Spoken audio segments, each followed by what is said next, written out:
et du coup aussi les outiller pour passer à l'action. Donc, je passe la parole à Jules qui va vous présenter les acteurs du mouvement. Merci beaucoup Manon. Donc, bonsoir à toutes et à tous. Un tout petit point technique pour commencer.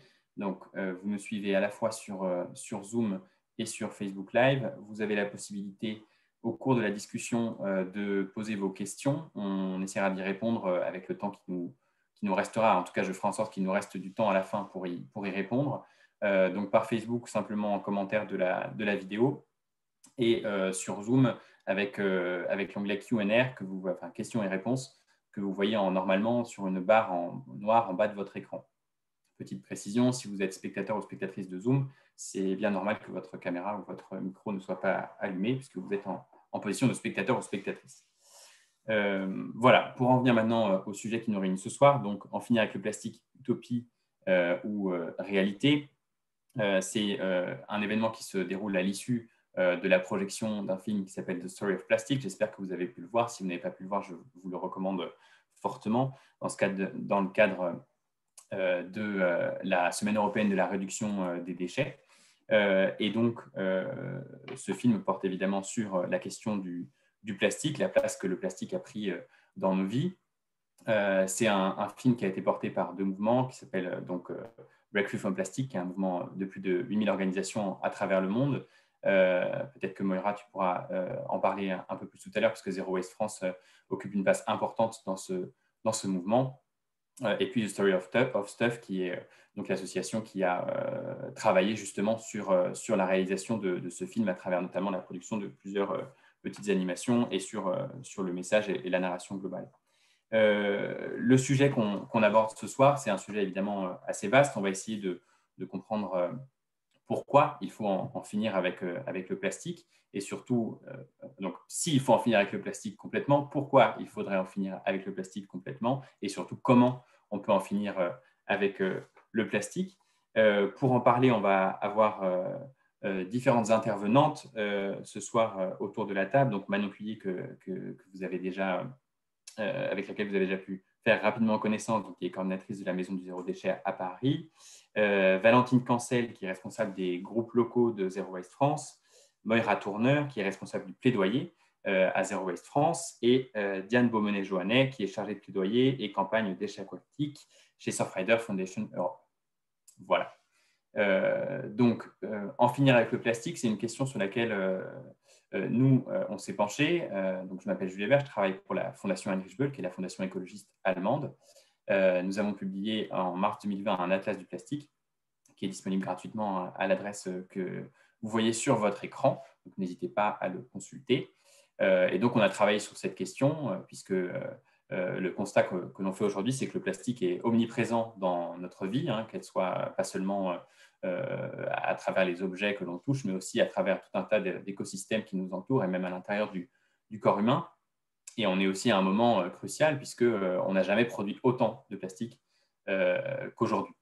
Donc, c'est une question majeure, évidemment, qui se pose pour nous tous. Comme vous le voyez, il y a 9,2 milliards de tonnes de plastique qui ont été produites depuis 1950 jusqu'à 2017, ce qui fait plus d'une tonne de plastique par personne qui vit aujourd'hui sur Terre.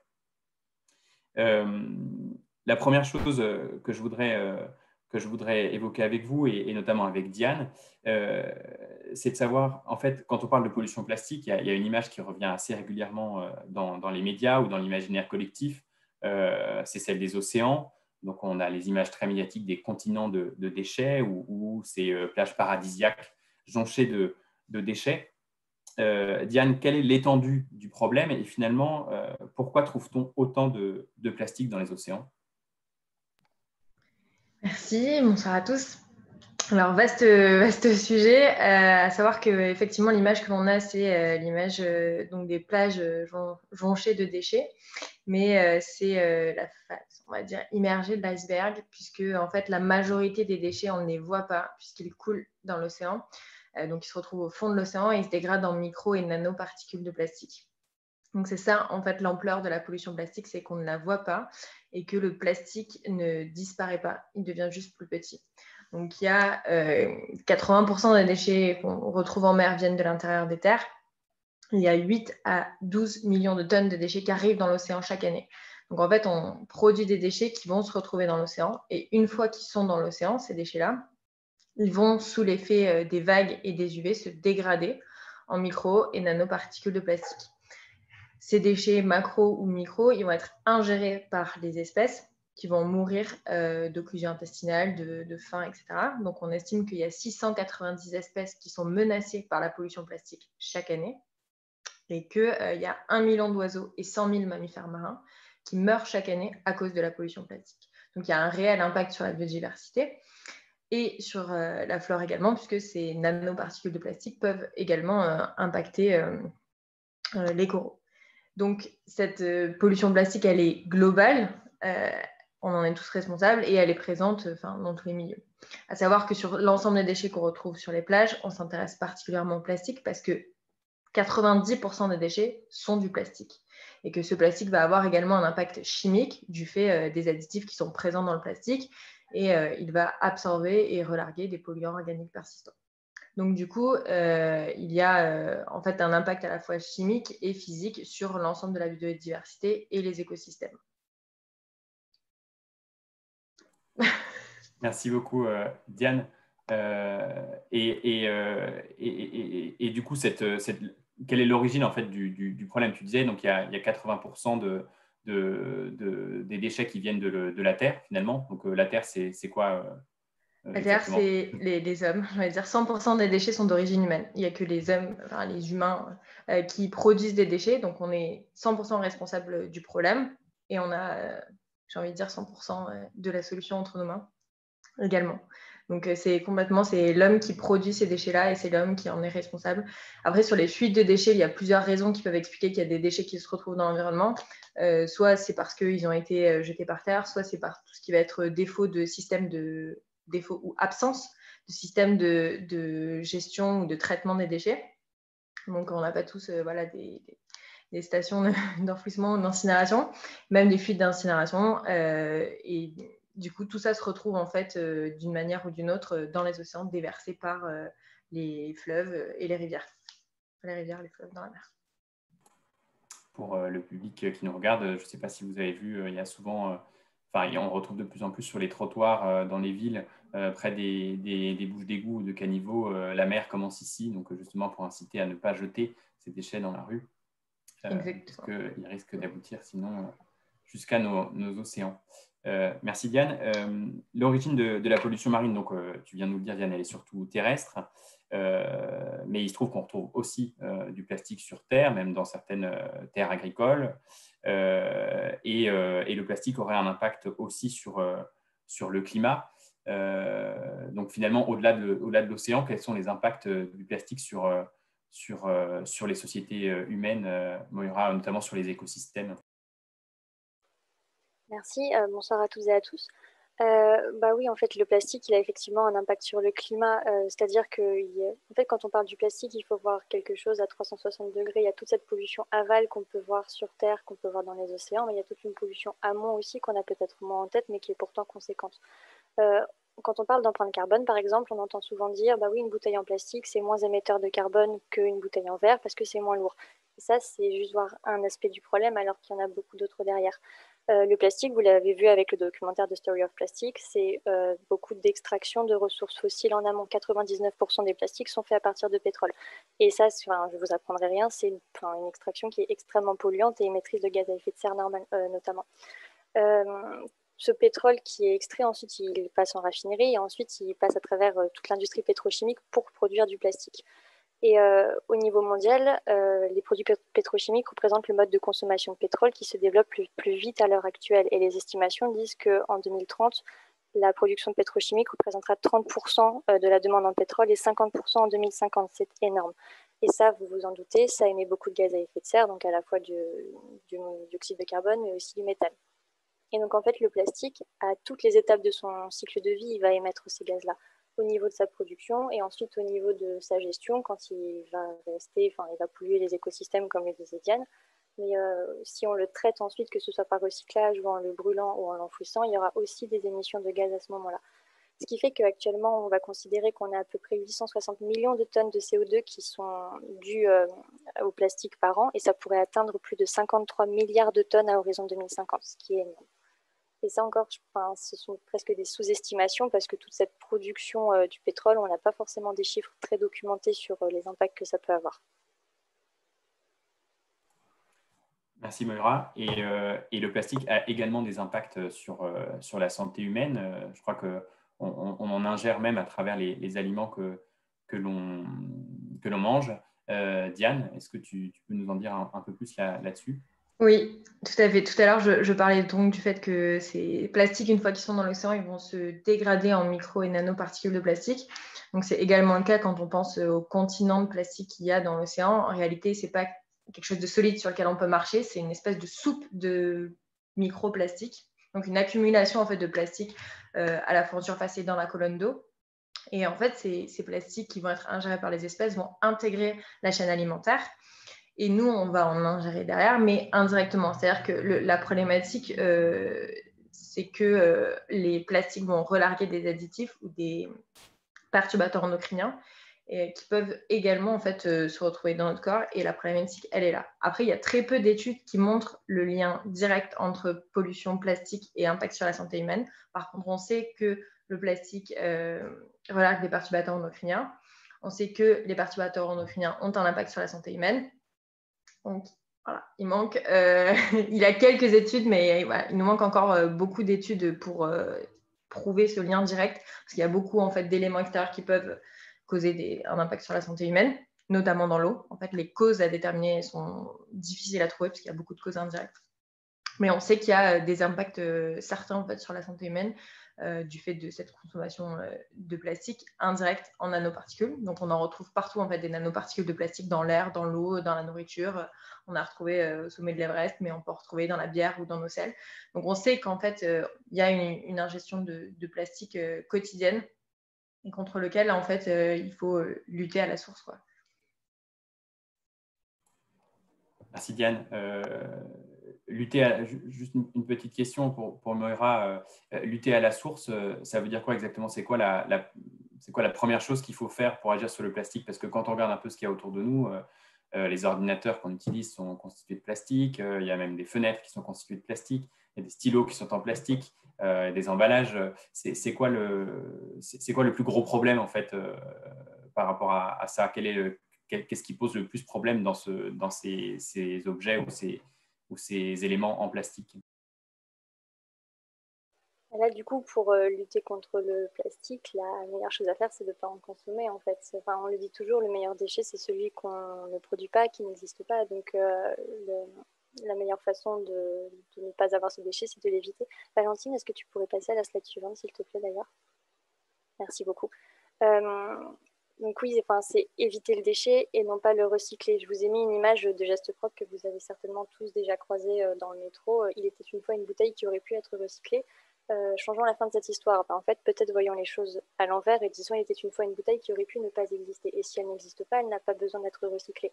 On présente beaucoup le geste de tri et le recyclage un peu comme la panacée, c'est-à-dire il n'y a pas de souci, si cette bouteille est produite et consommée, ensuite elle va être recyclée, pas de problème. Déjà non, parce que c'est pas parce qu'elle va être triée qu'elle va être effectivement recyclée ensuite. Il y a plein de problèmes techniques qui font que le recyclage n'est pas hyper simple et ne se fait pas comme ça. Au niveau des chiffres mondiaux, on n'a que 9% du plastique qui est recyclé, donc c'est quand même assez parlant. Et donc cette bouteille, si elle n'est pas recyclée, ensuite elle va être incinérée, donc émettre des polluants et des gaz à effet de serre lors de sa combustion, ou être enfouie, ce qui est très polluant également. Donc on a déjà ça. Et ensuite, la question, c'est pas de savoir si elle sera recyclée ou pas, c'est si on ne la produit pas et on n'a plus de soucis derrière.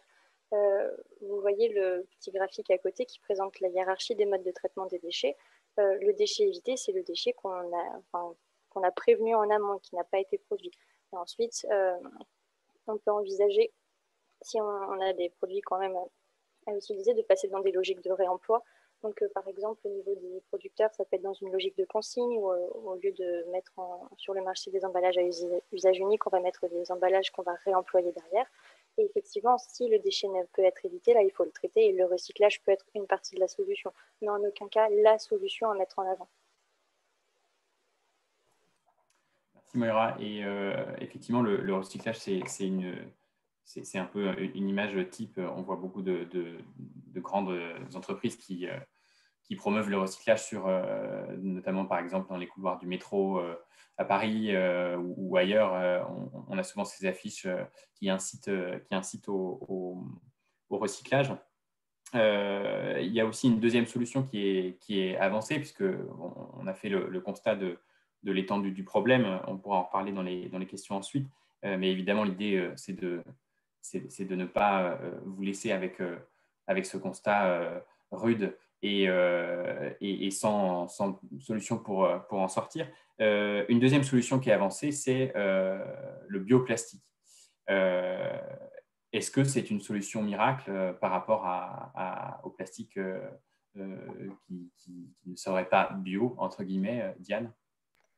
Alors, pas de surprise, non. Il n'y a pas de magie pour réduire la pollution plastique et certainement pas le bioplastique. Alors, c'est une alternative effectivement qui est proposée parce que dans le plastique, il y a énergie fossile et donc le bioplastique se proposait comme solution pour réduire l'impact fossile en étant à la fois biosourcé, donc fait à partir de matières organiques comme l'amidon ou les algues ou le sucre, et biodégradable.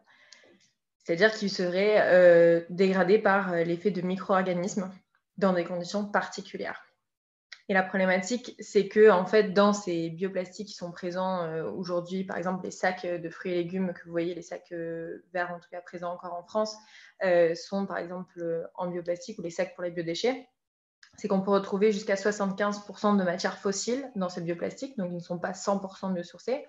Et quand on parle de biodégradable, on parle de biodégradable dans des conditions déterminées, qui sont des conditions en fait de compostage industriel, avec des températures et la présence de certains micro-organismes qui sont assez strictes, et ces filières de compostage n'existent pas. Donc en fait, ce n'est pas une bonne solution parce qu'on nous propose en fait un plastique pour lequel il n'y a pas de solution de fin de vie, c'est-à-dire qu'on ne va pas pouvoir le mettre dans son compost à la maison, qu'on ne va pas pouvoir le mettre au recyclage parce que ce n'est pas recyclable, donc ça va venir perturber les filières de tri.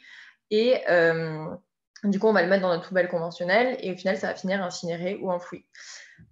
D'autant plus que ce plastique, une fois qu'il est dans l'environnement, même s'il n'a pas vocation à se retrouver, comme aucun des plastiques, dans tous les cas, ou aucun des déchets, il va se dégrader, tout comme les plastiques conventionnels, en microplastiques, donc en micro et nanoparticules, et être ingéré par les espèces. Même s'il se dégrade plus vite, dans tous les cas, il va y avoir un impact sur la biodiversité. Il y a eu d'ailleurs une étude anglaise qui ont enterré des sacs en bioplastique, donc à la fois dans la terre et dans l'eau. Et 3 ans plus tard, en fait, les sacs étaient encore en état. Donc c'est vraiment, c'est pas la solution à l'heure actuelle. Je rajouterai un point, c'est qu'on se trompe de solution en fait en allant sur du bioplastique parce qu'on ne change pas l'usage. Les bioplastiques qui sont proposés aujourd'hui sont encore des plastiques à usage unique, c'est-à-dire qu'on nous propose du bioplastique pour des gobelets, pour des sacs, pour des capsules de café, pour des sachets de thé, au lieu de se poser la question d'une réduction à la source et des alternatives réutilisables. Est-ce qu'on a réellement besoin d'un sac pour aller jeter nos biodéchets ou est-ce qu'un bac réutilisable, ce ne serait pas plus utile ? Donc au final, on ne remplace pas un plastique à usage unique par un autre plastique à usage unique, surtout quand sa fin de vie, en fait, elle est pas gérable et qu'il y a dans tous les cas un impact sur la biodiversité, d'autant plus qu'il y a également des additifs pour créer ces bioplastiques. Donc il y a un réel impact. Et on pourra en parler d'autres, mais sur les modes de production également, on parle d'extraction d'énergie fossile, mais pour faire du bioplastique, on a besoin aussi d'occuper des terres pour pouvoir produire en fait la matière première. Et c'est pareil, il y a une question d'occupation des terres agricoles et d'intrants chimiques pour l'agriculture. Donc c'est pas la bonne solution. Bon, donc le bioplastique n'est pas la solution, le recyclage n'est pas la solution absolue, même s'il faut évidemment recycler tous les déchets qu'on produit ou le maximum possible. Alors, quelles sont les solutions qui existent concrètement? Peut-être d'abord à l'échelle individuelle. Manon Cuillet de la Maison du Zéro Déchet. Justement, la Maison du Zéro Déchet travaille sur ces sujets-là. Comment est-ce qu'on peut réduire notre consommation de plastique? Qu'est-ce que je peux faire moi au quotidien pour réduire ma consommation de plastique?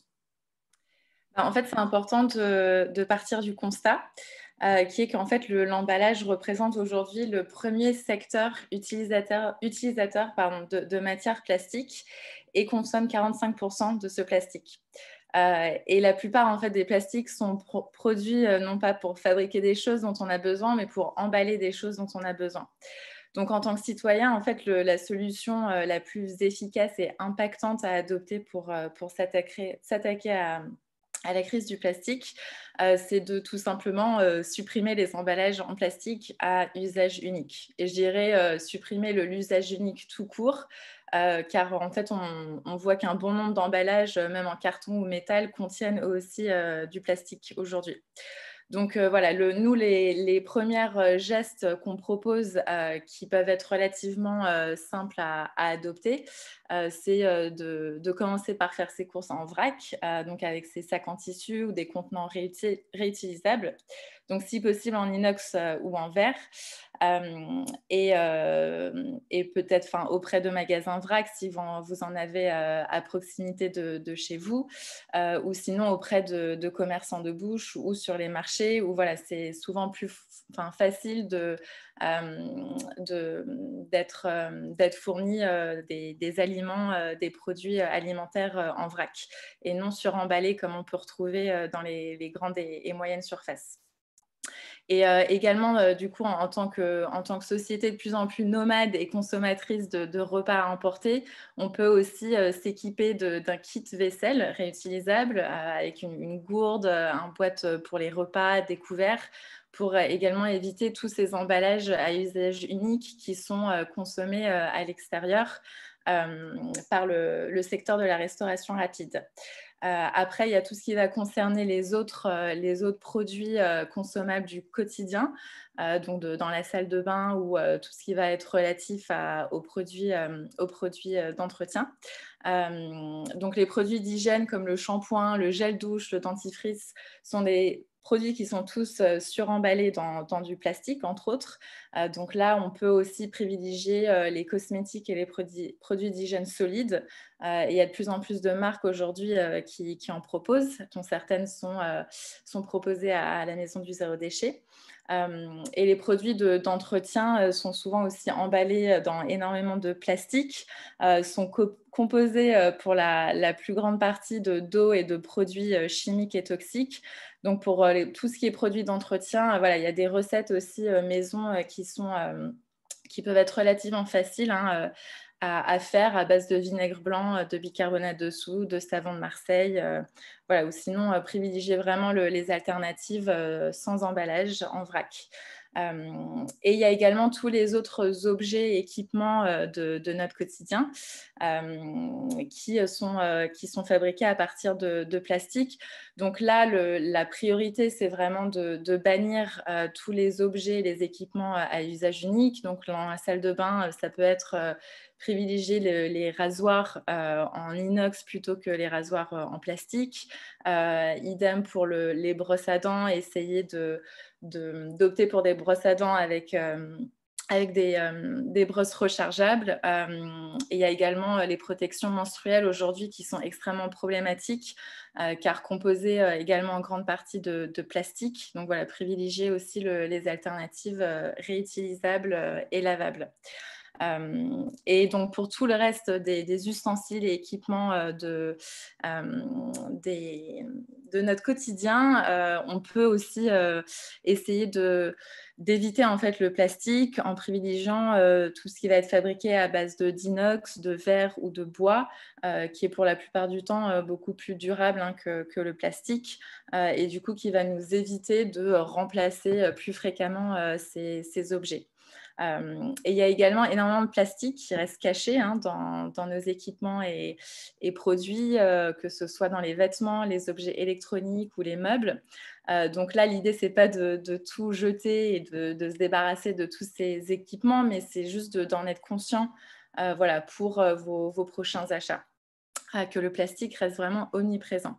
Et au-delà de chez soi, l'objectif en tant que citoyen, et là où on a vraiment un rôle à jouer, c'est d'adopter et aussi impulser ces solutions au-delà juste de chez soi, dans toutes les autres activités, que ce soit au bureau, dans l'école de vos enfants, au niveau des événements que vous pouvez aussi organiser. Voilà, de penser vraiment à appliquer ces gestes et ces solutions bien au-delà de chez soi. Voilà. Merci beaucoup, Manon. Donc, il y a les gestes individuels qu'on peut faire, enfin individuels, familiaux, ou en tout cas les choix qu'on peut faire dans sa vie quotidienne pour se passer de plastique. Malheureusement, probablement, comme beaucoup de gestes sur le plan environnemental, ces gestes sont essentiels, mais ne sont pas suffisants pour vraiment faire changer de modèle.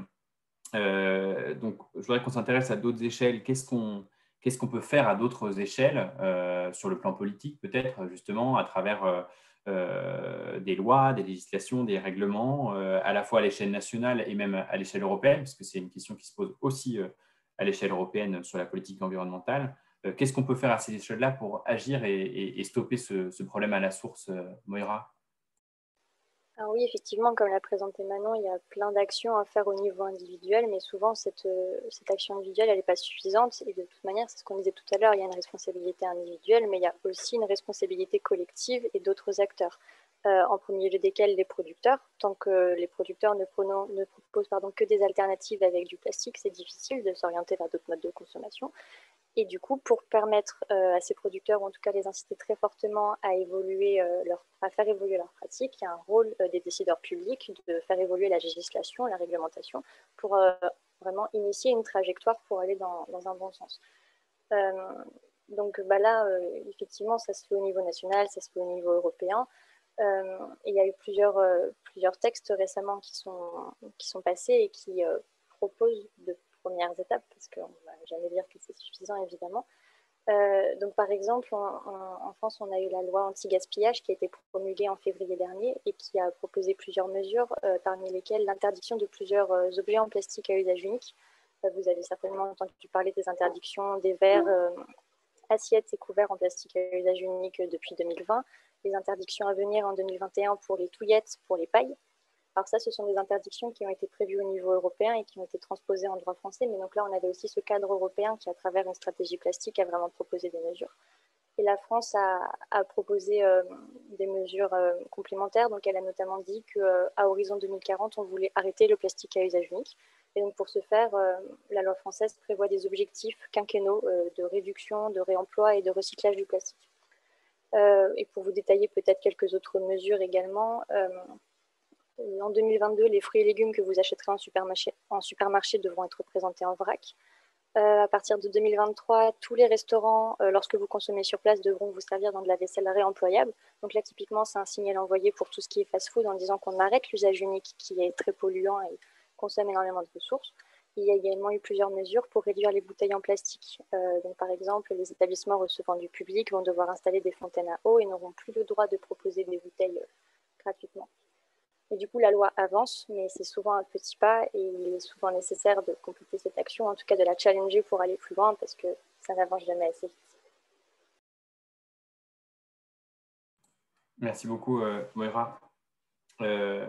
Au-delà des initiatives, donc, on a vu à l'échelle des gestes individuels de ce qui peut être fait par les politiques à l'échelle nationale ou européenne. Et là, il y a beaucoup de choses à faire justement pour pousser à ce qu'il y ait une action plus ambitieuse des pouvoirs publics sur la question. C'est notre rôle de citoyen. C'est aussi le rôle de beaucoup d'ONG et d'associations sur le terrain, comme Zero Waste notamment. Valentine, justement, on voit qu'au niveau local, en fait, il y a beaucoup d'initiatives et il y a beaucoup de choses qui se passent pour faire changer les choses, à la fois pour influencer les décisions publiques à l'échelle locale, mais aussi pour faire concrètement évoluer les choses. Il y a aussi un mouvement international qui s'appelle Break from Plastic, dont on a parlé au début, qui est aussi un rassemblement d'organisations nationales, mais aussi de beaucoup d'initiatives locales, parce qu'il y a 8000 organisations qui en font partie. Est-ce que c'est par ce biais-là c'est par ce moyen-là que le changement peut se faire, Valentine? Bonsoir à tous. C'est en tout cas un des leviers forts pour opérer ce changement et pour qu'une mobilisation citoyenne se mette en place. Donc nous, avec Zero Waste France, on coordonne, on accompagne un réseau de groupes locaux Zero Waste partout en France, y compris dans les territoires d'outre-mer.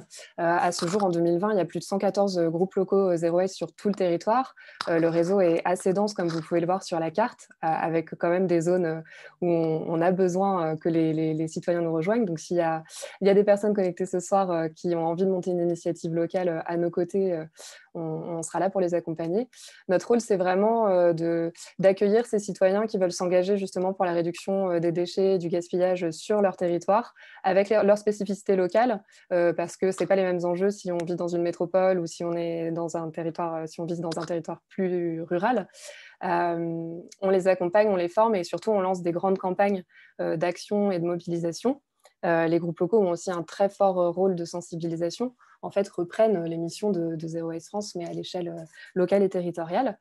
Et par exemple, sur cette problématique plastique, ça fait plusieurs années qu'on a lancé une campagne qui s'appelle Mon commerçant zéro déchet. Et là, on est vraiment sur une action concrète qui a un impact direct et assez fort en termes de réduction des emballages, puisque le principe de cette campagne, c'est d'aller sensibiliser les commerçants directement à accepter les contenants personnels. Donc Manon et les autres intervenantes ce soir ont parlé de cette solution-là en termes de réduction des emballages. Je rappelle qu'il y a 5 millions de tonnes d'emballages ménagers qui sont mis sur le marché en France chaque année. Et une grande partie de ces emballages, sur ces 5 millions de tonnes, sont du plastique, évidemment. Donc le principe d'aller directement voir le commerçant, le sensibiliser, l'accompagner, ça fonctionne très bien. Et depuis qu'on a lancé cette campagne, donc il y a un temps fort qui est organisé chaque année et coordonné par Zero Waste France, qui est un marathon Mon commerçant zéro déchet, où pendant 1 à 2 semaines, l'ensemble des groupes locaux participants vont en même temps aller sensibiliser le plus de commerçants possible. Donc là, on parle plutôt de commerce de proximité, commerce de bouche, effectivement. Et les résultats sont assez impressionnants, parce que cette année, en 1 seule semaine, dans un contexte en plus de crise sanitaire, on a référencé plus de 400 nouveaux commerçants. Donc ça, on les référence sur une carte et une fois que les commerçants s'engagent à accepter les contenants, ils apposent le petit autocollant que vous voyez sur la présentation et ça permet en fait de faciliter la démarche pour les citoyens qui veulent apporter leurs propres contenants. Sachant que, comme l'a dit Moira, c'est une évolution de la loi. Maintenant, les commerçants sont censés accepter ces contenants. Ces emballages réutilisables. Et justement, c'est là aussi que nos groupes locaux vont jouer ce rôle de vigie citoyenne, vont venir expliquer cette évolution du contexte législatif aux commerçants qui ne sont pas forcément au courant et les accompagner à aller plus loin. Ça fidélise aussi une relation et sur le temps long, certains commerçants vont s'engager à proposer des produits consignés, à réduire vraiment drastiquement tous les types de déchets qu'ils génèrent, les couverts en plastique, etc. Donc ça, c'est vraiment une campagne de mobilisation à impact. Il y en a plusieurs, évidemment, qui sont menés par notre réseau. Là, j'ai mis quelques exemples. Ils peuvent organiser, par exemple, des plastic attacks qui consistent à déballer les emballages à la sortie des supermarchés juste pour permettre aux gens, au grand public, de réaliser en fait ce suremballage omniprésent dans tous les hypermarchés, supermarchés. Il y a également eu des actions de sensibilisation concernant les fast-foods et le fait qu'ils ne respectaient pas, après une enquête d'ailleurs menée par nos groupes locaux, qui a permis de constater que les enseignes de fast-food ne respectaient pas le tri des déchets obligatoires, ce qu'on appelle le décret 5 flux. Donc là, on a aussi un exemple de mobilisation, de sensibilisation du public. Et puis évidemment, les groupes locaux ont aussi agi contre les contenants en plastique dans les cantines scolaires, donc qui sont maintenant interdits grâce à la loi anti-gaspillage dont nous a parlé Moira. Mais voilà, tout ça, c'est vraiment des campagnes de mobilisation, sensibilisation qui sont menées partout en France et sur le long terme. Et il y a aussi un autre levier qui est important et qui est efficace au niveau de notre réseau, c'est d'alerter, donc de pointer du doigt justement quand les entreprises ne respectent pas leurs obligations ou ont des pratiques délétères pour l'environnement, et faire pression sur les élus. et notamment sur les élus locaux, puisque la gestion des déchets et la prévention, elle se fait beaucoup à l'échelle locale, à l'échelle des villes et à l'échelle régionale. Donc là, j'ai mis quelques exemples. Nos groupes locaux peuvent envoyer des courriers personnalisés aux élus pour faire valoir nos revendications.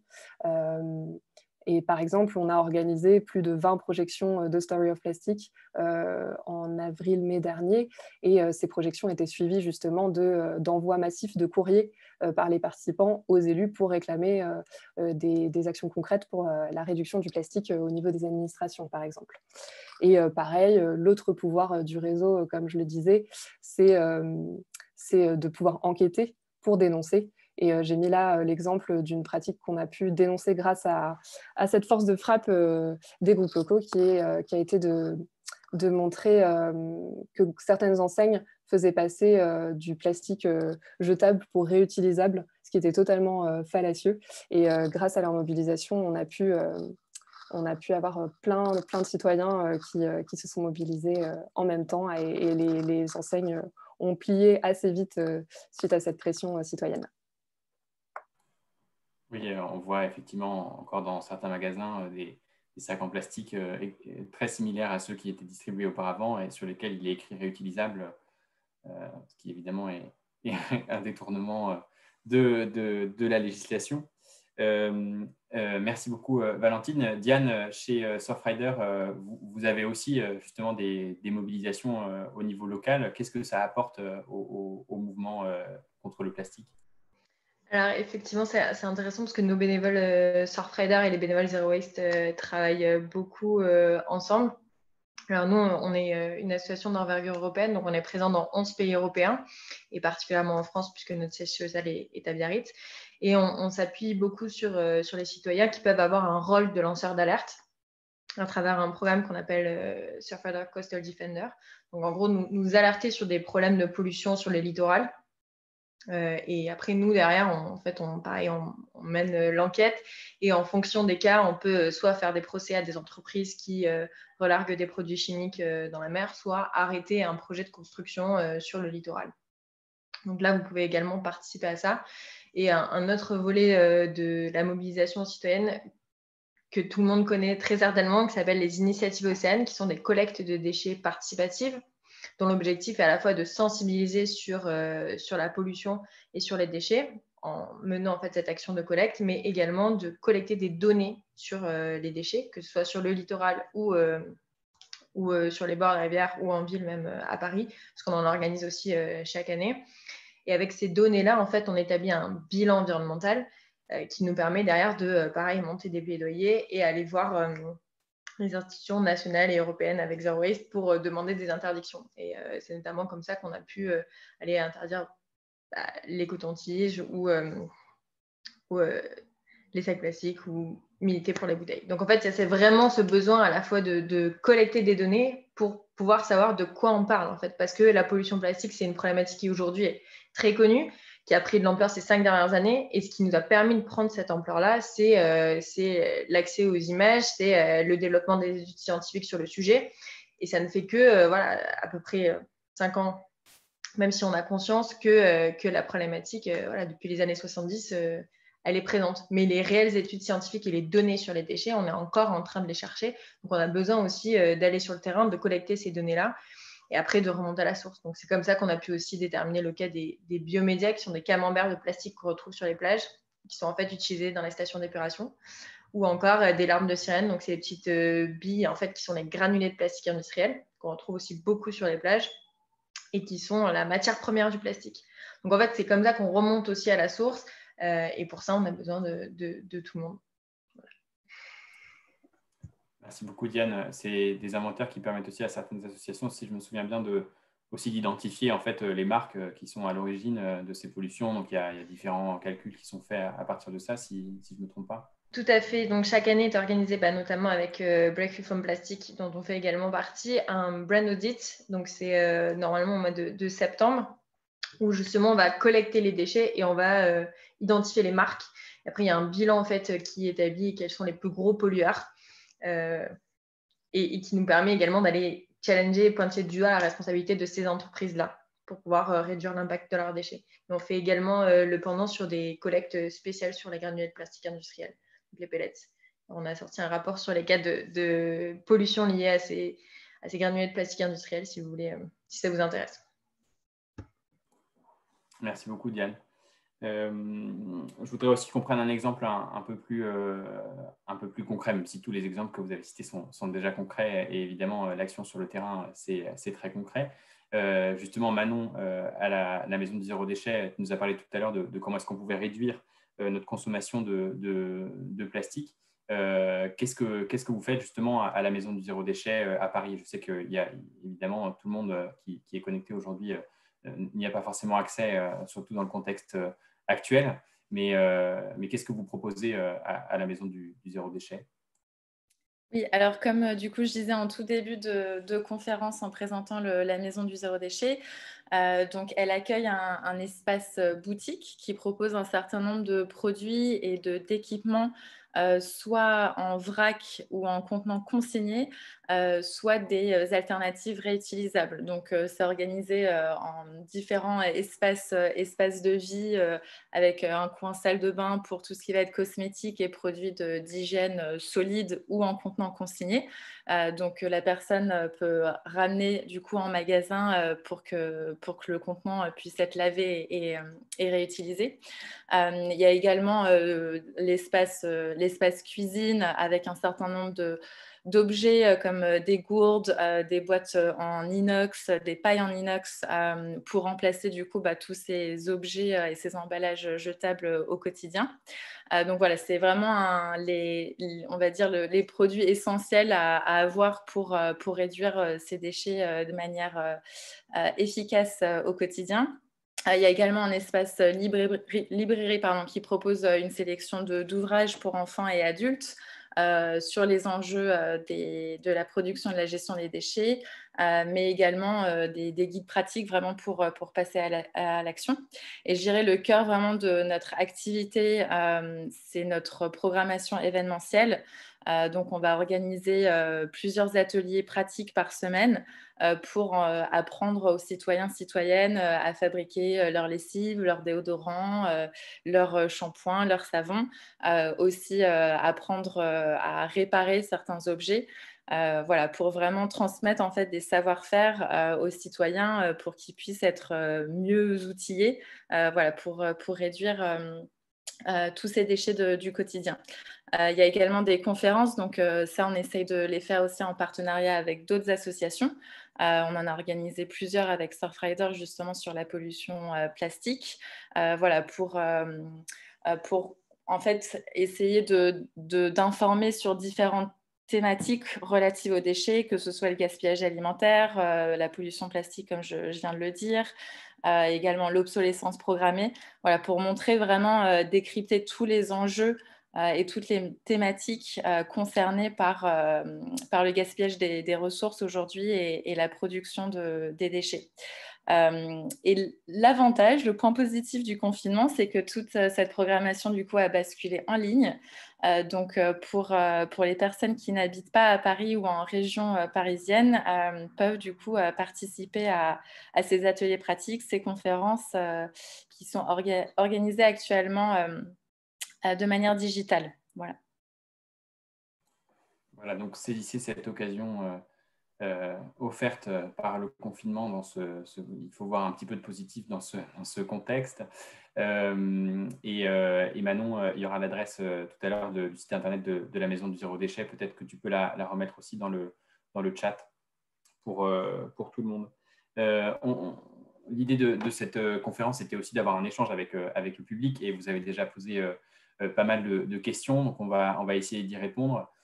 Simplement, juste avant de démarrer, j'avais 2 autres questions à poser à nos intervenantes qui pourront aussi éventuellement s'accrocher avec d'autres questions. Une des premières questions, c'est il y a quelqu'un qui mentionnait tout à l'heure dans le chat le problème de justement cette crise liée au coronavirus et donc à l'utilisation massive en fait, de plastique à différents niveaux. Donc, évidemment, à l'échelle de l'hôpital, à l'échelle de tout ce qui est masque, il y a aussi beaucoup de plastique dans les masques jetables. Il y a aussi eu toute une dynamique où les industriels du plastique ont essayé de relancer l'usage unique à cette occasion en disant que c'était la meilleure solution. Comment est-ce qu'on répond à ça finalement? Comment est-ce que vous répondez à ça chez Zero Waste, à la fois sur comment est-ce qu'on peut se passer de plastique dans un contexte un peu particulier et notamment tout ce qui est question d'hygiène et de sécurité sanitaire? Comment est-ce que vous y répondez peut-être Moira ou Ouais. qui veut? Là, effectivement, comme tu l'as très bien dit, avec la crise sanitaire du coronavirus, il y a d'énormes besoins en plastique à usage unique qui ressurgissent et toute l'industrie du plastique ne se prive pas de nous rappeler à quel point on a besoin du plastique pour se protéger contre le virus, alors même qu'il y a plusieurs études qui montrent que le plastique est l'un des matériaux sur lesquels le virus reste actif le plus longtemps. Mais bon, c'est pas du tout paradoxal. Là, en tant que citoyen, c'est un peu compliqué. On voit surtout pendant le premier confinement où il y avait une tendance au suremballage qui était énorme et du coup, pour faire ses courses, lorsqu'on ferme les marchés et qu'on n'a plus trop d'alternatives et qu'on est obligé d'aller au supermarché et que tout est suremballé, c'est difficile de savoir comment réagir. Là, l'une des premières choses à avoir en tête, c'est vraiment d'interroger ce réflexe vers le tout jetable et de voir là où on peut l'éviter. Les masques, il faut en porter, c'est évident, mais voir dans quelle mesure on ne peut pas laisser les masques vraiment en plastique, peut-être pour un usage plus médical, et nous, pour un usage grand public, utiliser des masques lavables et utilisables et qui sont pour autant certifiés et peuvent protéger du virus. Un autre exemple, c'est il y a beaucoup de personnes qui vont porter des gants pensant que ça va les protéger du virus. Là, se poser la question, dans quelle mesure c'est pas plus pertinent de bien se laver les mains régulièrement plutôt que d'utiliser des gants avec lesquels on va se toucher le visage et qui au final ne vont pas vraiment nous protéger. Et là, avec ce deuxième confinement, c'est plus facile puisque les marchés restent ouverts. Donc on peut, par exemple, pour ces fruits et légumes, aller les acheter au marché sans emballage et éviter le suremballage du supermarché. Merci beaucoup, Moira. Valentine, tu voulais ajouter quelque chose? Oui, juste par rapport justement à la crise sanitaire, dans le cadre du marathon commerçant zéro déchet que j'évoquais juste avant, c'est évidemment, on a donné tous ces arguments à nos citoyens, à nos militants au sein des groupes locaux pour qu'ils puissent, parce qu'on s'attendait effectivement à une peur, à une réticence de la part des commerçants. Et je voulais juste préciser qu'on a été assez agréablement surpris par les résultats, puisque sur les 400 commerçants référencés, et dans les résultats qui ont été remontés par les participants au marathon, en fait, les commerçants restent fidèles à leur engagement pour la réduction des déchets et il y a eu assez peu de réticences et de craintes, ou en tout cas, dès que ces arguments étaient apposés et discutés entre les membres des groupes locaux et les commerçants, ça n'a pas posé problème dans le fait que ce marathon était un succès. Donc on voit quand même qu'on peut aussi rassurer les acteurs impliqués. Merci Valentine. Diane, un mot aussi sur ce qui se passe dans la mer. Oui, et tu l'as bien dit, en fait, l'explosion en fait, des plastiques a un impact direct sur l'environnement parce que tout ce qu'on produit et qu'on consomme se retrouve dans l'océan. Et donc, on retrouve déjà en fait, des masques et des gants sur les plages et avec déjà un impact en fait, sur la biodiversité puisque ce sont des objets plastiques. Donc, comme tout plastique, ils vont directement impacter la biodiversité. Donc, c'est vraiment, même si on a besoin d'utiliser des masques, il faut ne pas les jeter par terre, dans tous les cas, les jeter dans des poubelles adaptées. Et c'est une problématique mondiale puisqu'on voit que la première réponse a été de distribuer des masques à usage unique plutôt que de préférer à distribuer des masques, comme les disait Moira, réutilisables pour le grand public. Donc on a vraiment un problème de consommation et de pensée en amont sur l'usage, l'objectif de l'usage, la façon dont on va l'utiliser et la fin de vie parce que sinon, malheureusement, ça se retrouve une fois de plus dans les océans. Merci Diane. Il y a plusieurs remarques, je crois, sur Facebook. Donc, n'hésitez pas à utiliser l'onglet Q&A sur Zoom pour poser vos questions et les commentaires sur Facebook pour poser vos questions. Donc, il y a plusieurs remarques sur le fait de devoir plutôt souligner la responsabilité des producteurs et non pas du consommateur. Peut-être qu'on n'a pas assez insisté là-dessus. Qui est-ce qui veut réagir par rapport à cette question? Vas-y, Moira. Comme tu veux, Diane. Attends, je commence et tu compléteras si tu Ça veux. marche. C'est ce que j'ai essayé d'expliquer quand je vous ai montré la petite affichette geste propre. En fait, on a cette communication des producteurs qui met l'accent sur la responsabilité du consommateur. Si le plastique pollue, c'est parce que vous, consommateurs, vous ne l'avez pas jeté dans la bonne poubelle et donc vous l'avez sorti du schéma de collecte qui permettra qu'il soit recyclé, qu'il ait une belle vie, etc. Mais effectivement, en faisant ça, les producteurs insistent sur cette responsabilité du consommateur et en fait, ils décalent la focale pour qu'on oublie leur responsabilité à eux. Et c'est ce que j'ai mentionné à plusieurs reprises. Le système, c'est le système global en fait où il y a une responsabilité et les producteurs qui ne mettent pas en place des initiatives, des alternatives, pardon, ont une responsabilité. Et tant qu'on a cette logique de toujours proposer de plus en plus d'emballages, etc., évidemment, le consommateur, s'il n'a pas d'alternative disponible, il ne peut pas agir, comment dire, il ne peut pas non plus tout inventer. Il y a évidemment cette responsabilité du producteur qui continue à produire plein de plastique, comme on l'évoquait au début, où cette consommation elle est exponentielle. Et c'est cette production de base en fait qui est exponentielle.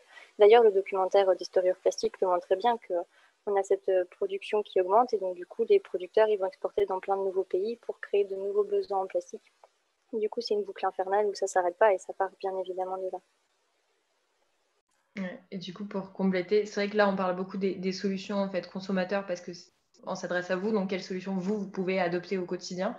Et en fait, en devenant des acteurs, en changeant en fait vos modes de consommation, nos modes, parce qu'on est tous concernés par la problématique, on peut aussi en fait faire changer l'offre et faire changer du coup les producteurs. Donc ça, c'est un moyen qu'on a nous en tant que citoyens, donc de choisir de consommer différemment. Mais nous, nos rôles en fait d'association, c'est également de mettre les entreprises face à la responsabilité, soit en leur faisant des procès pour qu'ils respectent en fait les législations en cours, soit en faisant adopter des lois qui justement vont contraindre les industriels à changer leur mode de production. Et c'est tout le travail de plaidoyer qu'on fait, d'aller faire interdire des produits plastiques et après de négocier, comme on le fait tout au long de l'année, sur des textes d'application, sur des pourcentages, sur des objectifs que nous, on va demander qu'ils soient très ambitieux et que les entreprises vont chercher à rabaisser tout le temps.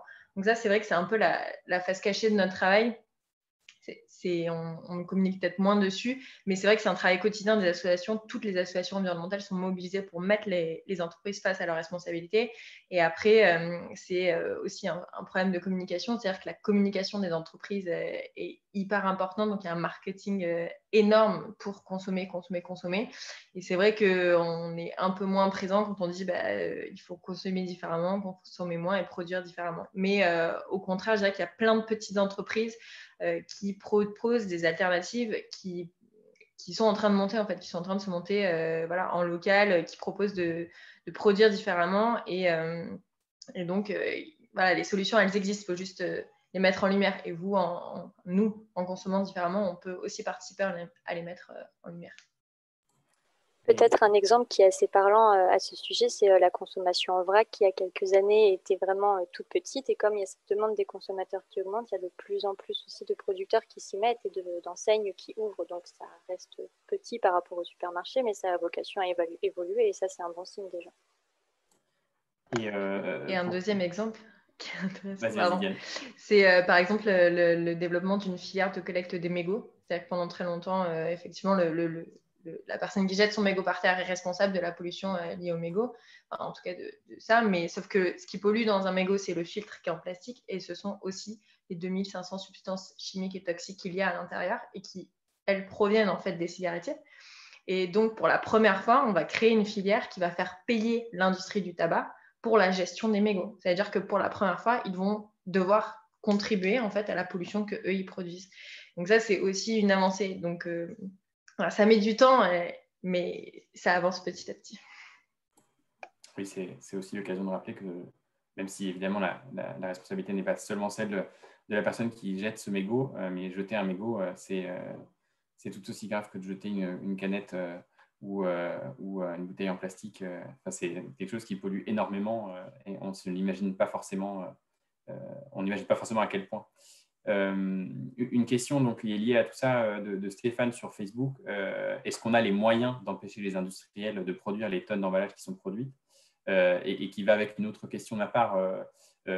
C'est finalement, vous agissez avec beaucoup d'enthousiasme, de détermination et une énergie impressionnante qui vient aussi de tout ce mouvement qui est à l'échelle locale, mais vous êtes aussi face à à des gens qui ont beaucoup de moyens, notamment financiers, en termes de lobbying, que ce soit en France, mais peut-être encore plus à l'échelle européenne.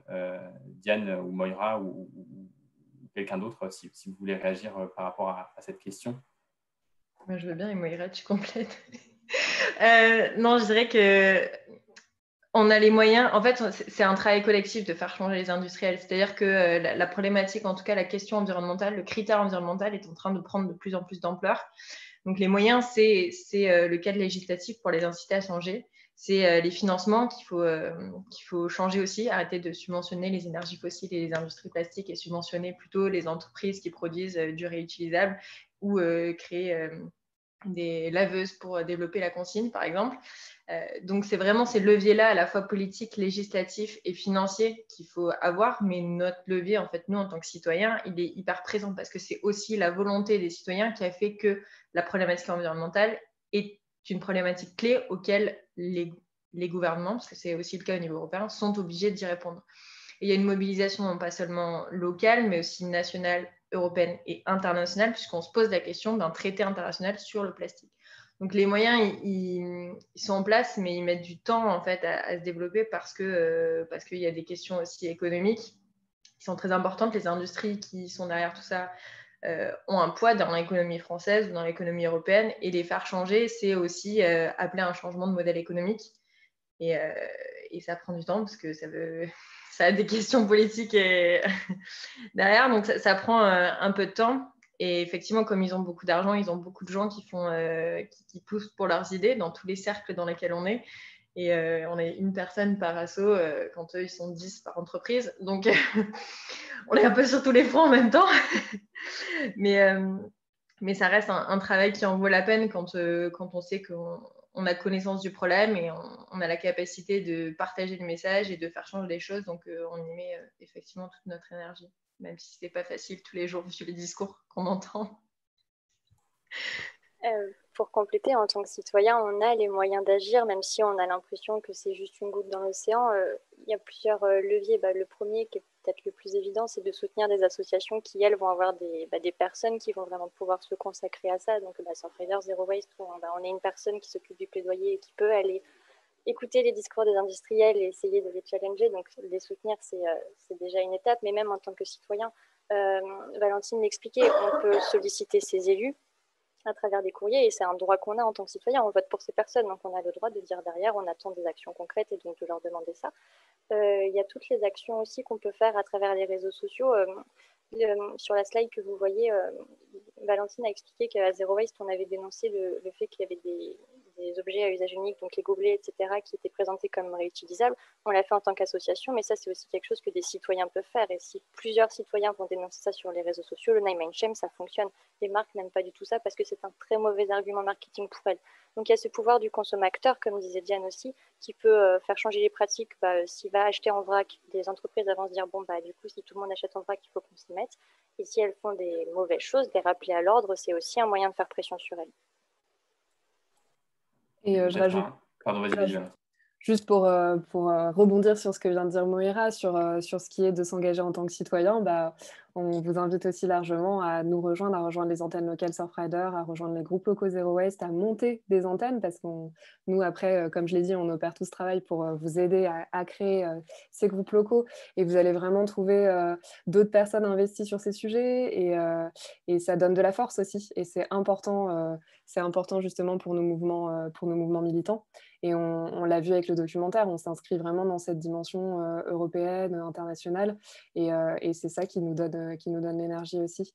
Et je rajouterais juste que nous, justement, le travail aussi qu'on essaye de faire avec nos groupes locaux, c'est de les coacher, de les encourager à rencontrer leurs élus et à émettre ces revendications aussi en tant que citoyens, parce qu'il y a à la fois le travail de plaidoyer qui est réalisé par nos associations, mais l'idée c'est aussi de faire réaliser à chacun et chacune qu'on est en mesure et on a la légitimité de faire ces revendications nous-mêmes en tant qu'association, groupe local ou en tant que citoyen simplement.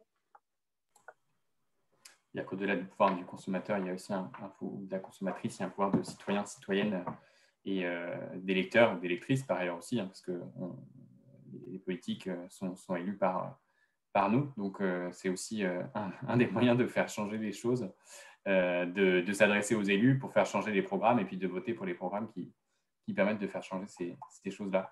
Alors, il y a plusieurs autres questions. Il y en a beaucoup, hein, donc on ne pourra pas toutes les traiter. J'en suis absolument désolé, mais on va essayer d'en traiter un maximum. Une question peut-être pour Diane, de Loïc sur Facebook. Pour le plastique qui est déjà dans les océans, qu'est-ce qu'on peut faire? Alors, c'est une très bonne question. Deuxième point, on ne pourra pas nettoyer tout le plastique qui est dans l'océan. Deuxième idée magique qui n'existe pas. On n'a pas de baguette magique pour faire ça.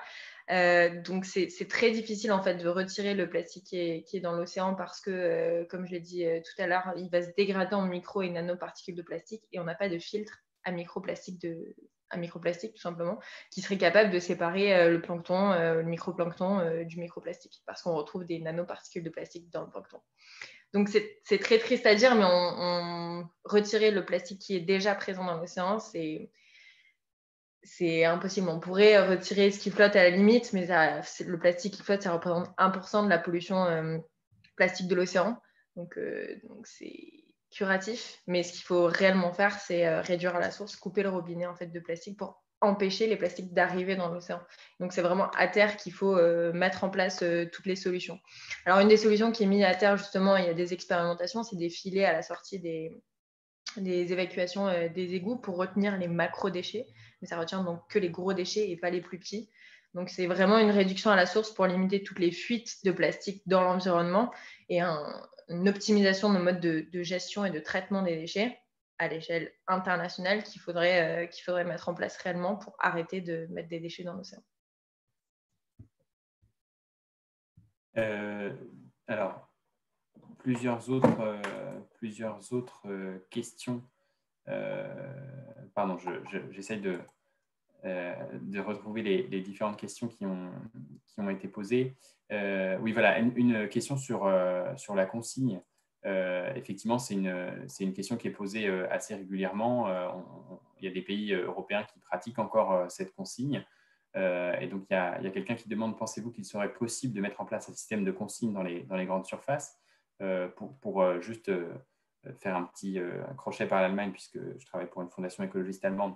C'est l'occasion. En Allemagne, il y a la consigne pour les bouteilles, notamment en plastique et en verre. Donc, on paye un supplément quand on achète une bouteille en plastique ou en verre et on la ramène ensuite dans un supermarché. Les emballages sont standardisés et donc après, ils peuvent être réutilisés, y compris les emballages en plastique. Par ailleurs, ce sont des emballages, pas tous, mais une partie sont réutilisables pour remettre des boissons à l'intérieur et les réutiliser un certain nombre de fois. Donc, ça existe en Allemagne, par exemple. Et la consigne, il y a aussi une question, il me semble, qui a été posée par la Convention citoyenne, si je ne me trompe pas. Il y a aussi une question sur la Convention citoyenne et sur ses suites, sur cette question du plastique et sur l'espoir qu'on peut avoir dans les propositions. Encore faut-il qu'elles soient appliquées sans filtre, comme le président de la République s'y est engagé. Une réaction par rapport à ces deux questions, la consigne et les propositions de la Convention citoyenne, Moira, peut-être? Alors sur la consigne, je dirais que c'est possible et que ce serait surtout souhaitable et qu'en fait le principal frein c'est un manque de volonté politique sur le sujet parce que oui, si on veut mettre en place de la consigne dans les supermarchés comme vous l'évoquez, etc., il y a un besoin d'infrastructures et donc pour avoir ces infrastructures, il faut une volonté politique qui va donner l'impulsion pour qu'on lance un peu ce déploiement. Mais comme tu le dis Jules, c'est une demande de la Convention citoyenne, c'est l'une des propositions qui est faite, donc il y a plus de raison, en fait, seulement si cette volonté politique se décoince un peu et dit, bon, ok, on y va. Par rapport à la Convention citoyenne pour le climat, je pense que tu pourras compléter, Diane. À date, c'est un peu difficile de savoir ce qui va arriver avec ce texte. C'est en cours de préparation au niveau du gouvernement, de ce qu'on entend, mais le projet de loi, ça ne sera pas présenté au Conseil des ministres avant janvier-février. Il y a plusieurs signaux qui sont assez inquiétants. Mais pour le moment, c'est un peu difficile de se prononcer sur concrètement qu'est-ce qu'on obtiendra au bout. Diane, est-ce que tu veux compléter sur le sujet? Non, je pense que ça a été dit. Il y a pas mal de mesures sur des sujets très variés dans la Convention citoyenne pour le climat qui font plus ou moins de débat en fonction des sujets. Et c'est vrai que sur les sujets plastiques, Parce qu'en même temps, cette année, c'était les décrets d'application de la loi anti-gaspillage et économie circulaire. Donc, on sait que ces décrets-là ont pris un peu de retard du fait de la Convention citoyenne pour le climat qui posait des mesures plastiques qui étaient en accord ou qui allaient plus loin que la loi ou parfois qui proposaient un petit recul. Mais du coup, il y a ces négociations qui sont en cours et c'est vrai que les premiers signes ne sont pas très encourageants. Dans tous les cas, ça va être un projet de loi, donc il va être encore soumis en fait au vote des députés. Donc il y a potentiel risque de retransformation. Donc il faut voir dans quelle mesure. Si c'est juste pour coller au cadre législatif et garder les ambitions des citoyens, ok. Si c'est pour tout détricoter, faire rentrer les lobbies à l'intérieur, pas ok. Mais voilà, on verra. Affaire à suivre. Mais à savoir que vous pouvez, une fois de plus, en tant que citoyen, suivre les débats parlementaires, suivre les décrets et les projets de loi, et quand ils sont soumis à consultation du public, faire vos commentaires sur le site de l'Assemblée. Donc ça, c'est une autre façon en fait, de contribuer aussi au processus législatif. Peut-être juste pour compléter sur la consigne, parce que je vois passer des choses dans le chat, l'enjeu, ce que demande la Convention citoyenne pour le climat, c'est une consigne pour réemploi sur le verre notamment, et pas une consigne sur le plastique. Ce qui permettrait éventuellement d'utiliser plus de verre et moins de plastique, Moira, ou c'est... Oui, tout à fait, qui permettrait en tout cas de développer une offre alternative pour dire pour certains types de boissons, on peut avoir des bouteilles qu'on va réutiliser, et notamment pour le verre, c'est vraiment intéressant et c'est un non-sens de recycler ce matériau qui peut être réutilisé en général jusqu'à 50 fois, je crois. Donc si on a une infrastructure adaptée, on réutilise cette ressource et ça évite d'avoir une pression sur les ressources extractives de base. Merci, merci beaucoup, Moira. Une petite question rapide pour Diane. Quel est le nom de l'application pour signaler les pollutions sur les côtes Surfrider? Est-ce qu'il y a une application particulière? Alors, il n'y a pas une application, c'est sur le site de Surfrider, il y a un onglet Surfrider Coastal Defender. Donc, c'est un nom anglais parce que l'association est européenne. Mais du coup, il y a un onglet en fait, où vous pouvez déclarer les pollutions, enfin, nous alerter. Également, les cas de pollution au granulés de plastique industriel ou aux biomédias, donc ce que je disais, les petits camemberts de plastique. Donc ça nous intéresse aussi. Par contre, on a une application qui s'appelle Ocean Zero et qui vous accompagne à passer au zéro déchet ou en tout cas à réduire votre impact sur l'environnement, parce qu'il n'y a pas que du zéro déchet, il y a aussi des produits ménagers, etc. à changer. Donc, si vous voulez une application, ça par an. Et il y a beaucoup d'outils. Et troisième outil, c'est une application par contre qui s'appelle Marine Litter Watch. Là, vous pouvez en fait prendre en photo et localiser les déchets que vous retrouvez. Et pareil, envoyer des données qui sont remontées à la Commission européenne. Donc ça, c'est aussi quelque chose que vous pouvez faire sur les plages ou dans la rue, d'ailleurs. Merci beaucoup, Diane. Je crois que le lien a été posté dans le chat, mais n'hésite pas à reposter les différents liens pour ces différents outils. Alors, moi, j'avais une question, et Valentine, peut-être que tu pourrais montrer, il y a quelques images de BD, voilà. Donc, c'est pas pour faire la pub, mais sur le compte Instagram Matin Quel Journal, qui est un compte qui diffuse chaque jour des BD produites par des auteurs et des auteurs différentes chaque jour, et dessinateurs, dessinatrices. On a notamment une série sur le plastique, et je crois que Capucine Dupuis, qui en est la scénariste, est dans le public, donc je la salue et je vous invite à aller regarder ces séries sur le compte Instagram Matin Quel Journal. Justement, l'épisode d'aujourd'hui est consacré à la grande vadrouille des déchets plastiques et à toute la question de l'exportation des déchets plastiques qu'on n'a pas encore évoqué ce soir, parce que souvent, quand on voit des images de plages paradisiaques, on se dit, oh là là, ce sont les populations locales en Asie du Sud-Est ou je ne sais où qui ne gèrent pas bien les déchets. En réalité, qu'est-ce qui se passe? Enfin, ils viennent d'où précisément ces déchets? Est-ce que l'une d'entre vous veut répondre là-dessus? Je peux commencer et puis Diane qui complétera. Ça, c'est quelque chose que vous avez dû voir à travers le documentaire de Story of Plastic qui l'explique très bien. En fait, on a toute cette consommation en Europe, en Amérique, etc. Et Ensuite, c'est envoyé en Asie, notamment, c'était envoyé en Chine pour que ce soit traité parce que c'était des matières qui n'étaient pas assez intéressantes pour l'Europe parce que on n'allait pas recycler ces plastiques-là qui étaient de trop mauvaise qualité mais qui pouvaient être intéressantes pour des filières asiatiques qui se contentaient de plastiques de moindre qualité. Le souci, comme on l'a vu dans le documentaire, c'est que la Chine elle a fermé ses frontières et donc il y a des plastiques et d'autres déchets d'ailleurs qu'on ne sait plus où envoyer parce qu'on ne peut pas les traiter ici, mais on ne peut plus les traiter en Chine. Donc il y a d'autres pays qui s'en occupent, mais comme on le voit dans le documentaire, on a des montagnes de plastique qui ne sont pas du tout bien traités et qui en plus polluent les écosystèmes locaux. Ouais, et je rajouterais juste un point, en fait, quand on se pose la question de la responsabilité, c'est qui produit dans ces pays-là et qui renvoie ces déchets dans ces pays-là. Vraiment, la pollution plastique, c'est une question de responsabilité globale. Et ça a été démontré, je pense qu'il y a notamment une carte dans l'Atlas du plastique, que les pays qui produisent le plus de déchets sont les produits qui consomment le plus, et donc c'est les pays, entre guillemets, les plus riches.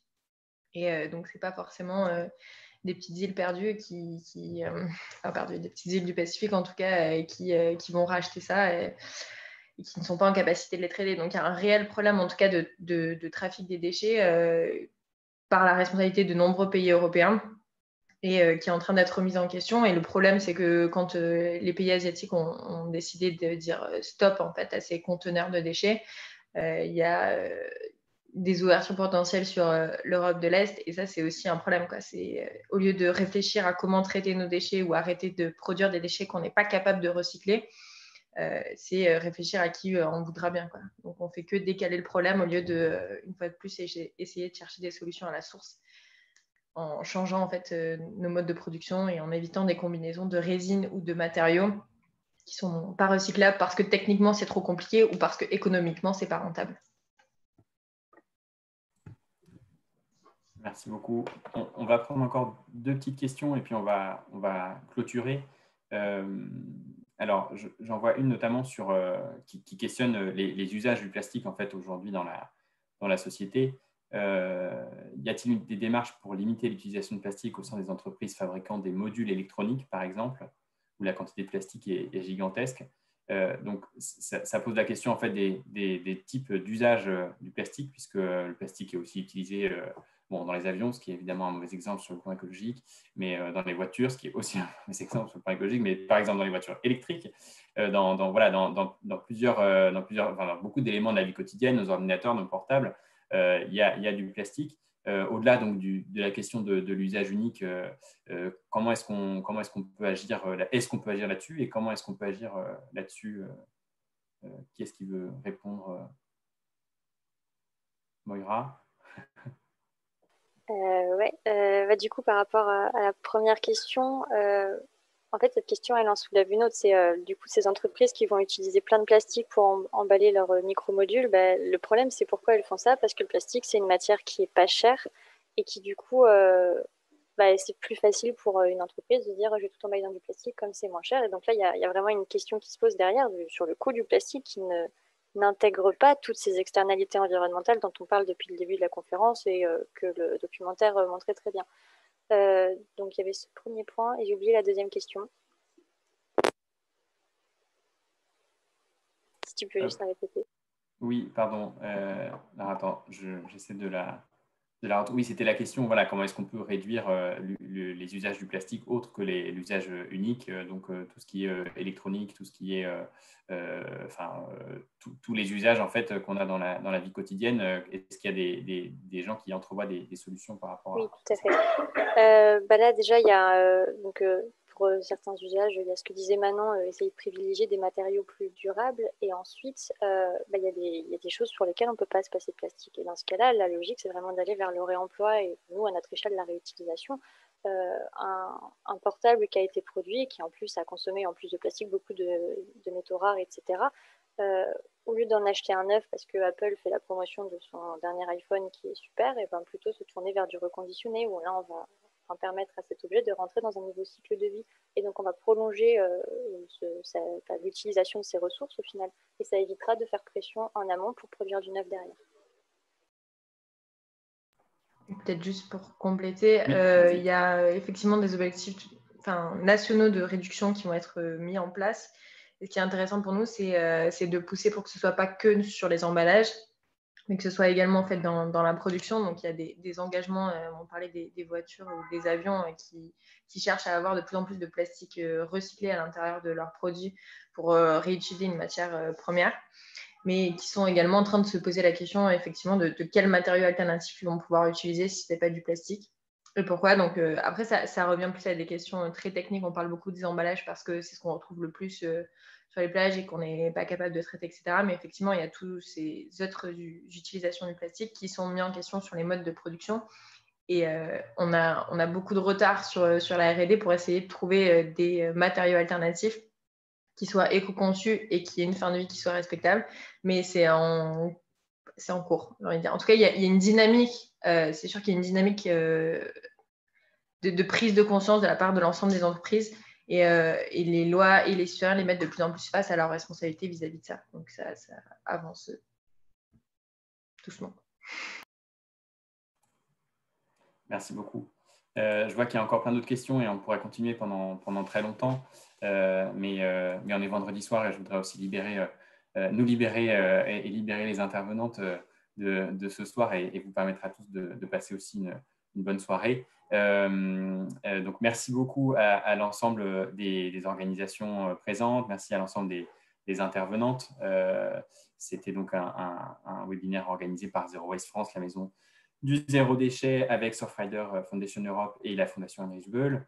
Vous avez les adresses contacts pour savoir comment rejoindre ou construire monter un nouveau groupe local Zero Waste ou pour avoir des renseignements sur la maison du zéro déchet.